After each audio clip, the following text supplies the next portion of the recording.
Hello everyone, my name is Matimio, and I'm here to bring you some Battlefield Bad Company 2 gameplay and commentary. So these clips will be coming from what I like to call the V Jungle. The only reason I call it the V Jungle, it's nothing clever, but I call it that because I have absolutely no idea how to actually pronounce the name of this map type, or this map actually. I know, not creative, but that's just how it is going to be. I am currently playing the medic class, and because I just love LMGs so much, and I'm currently using the T88 LMG with the sidearm of the MP443. These are probably my two favorite guns because they both have large ammo clips, and I just love large ammo clips. Yes.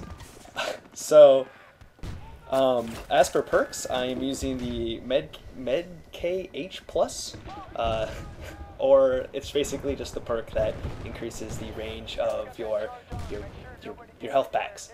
I really think this is stock for what all medics should get because it really does make the med pack actually viable, and you don't have to be 2 feet away from it.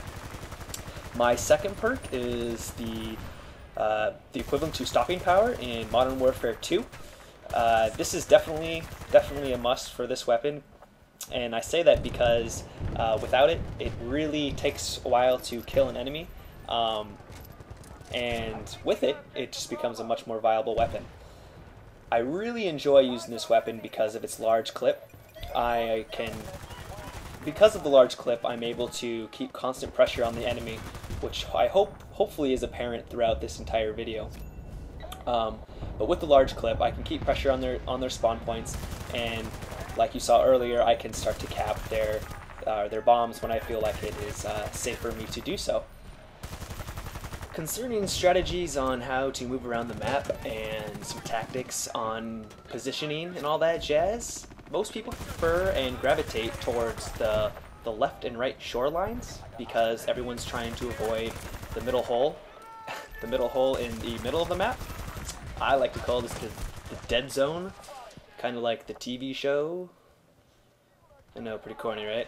Alright, so anyways, most people gravitate towards the left and right, which creates bottlenecks on both those sides.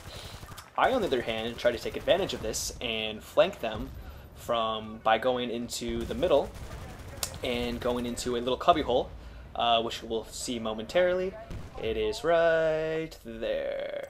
And what's so great about this little cubbyhole and the middle of the map, or at least right here, is the fact that I have sight on both A and B cap points.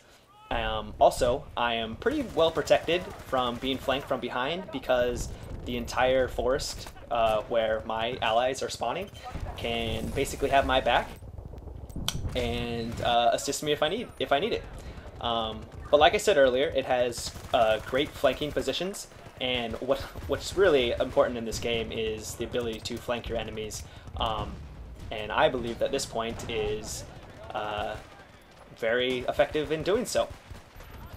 On another note, I would briefly like to talk about spotting in this game.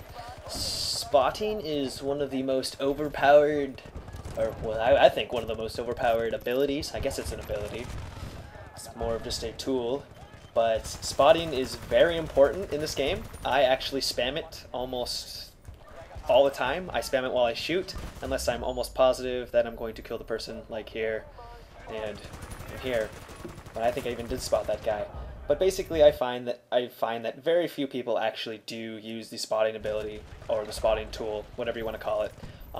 And it really is one of your best abilities. There's been multiple times, I can't even count how many times, where I will be trying to kill someone, I'll spot them, be shooting at them, they'll run behind the building, and because they're spotted, I will see that they're about to run out in the open, for a brief second, and I will shoot before they reach there, and I'll take them out. It's especially important in when you're around smoke, or when your enemy is in smoke as well. So that's all I'm going to talk about spotting. That's definitely if you're not spotting, spot. It's really helpful for both your team and yourself to rack up the kills and, win. So for the second base on the V jungle, it can be one of the most annoying bases to assault because the enemy is on higher ground, and also it's got a really narrow choke point. Like this strip that we're on now, it kind of funnels everyone into one direction unless you're using the helicopter. So the way I go about it is, as a medic, of course, I'm always putting down med packs, and I'm slowly working my way up the hill with my allies. And nice little double kill with a grenade. But it's really important to take it slow and to get your kills, and when you do make kills, it's important to actually move up and progress.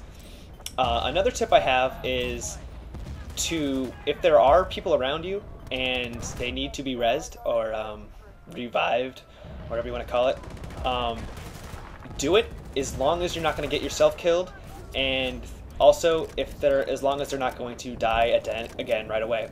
There really is no point in rezzing your ally if they're only going to die like 2 seconds later and their respawn timer actually increases from 5 seconds to 10 seconds. So it actually can be a large hindrance on your team if you're constantly rezzing and they're actually not being able to be effective and they actually just die frequently. So another tip that I highly recommend is when your teammates actually arm a bomb, is to be very aggressive during these points, because the enemy is no longer focused on the advancing army, but they're more focused on actually just defusing the bombs. Because their attention is no longer on you, it gives you plenty of time to actually start moving up and get into a new position to where you can defend the bombs and hopefully take them. As a medic, it doesn't really seem like this would be a great point to actually make my stance, but this barrier in front of me provides great cover, and when I just put down one med pack, I can just go crazy on the enemy, and just as you can see, just tear through everybody. So if you are a medic, actually really any class, I would recommend just using your crouch ability to its fullest and just taking out the enemy from right here. You have great positions on both the A and B point, and as you can hopefully see, it's definitely a viable place to rack in a lot of kills and do a lot of damage to the enemies and keeping them in their spawn points, which is definitely very important. So this about wraps up this video commentary. This was actually my very first video commentary, so I hope you enjoyed it and it didn't sound too sketchy. Because it's my first commentary, I would definitely appreciate anyone that has any suggestions on how I can improve. But other than that, I hope you guys all enjoyed watching it, and take it easy.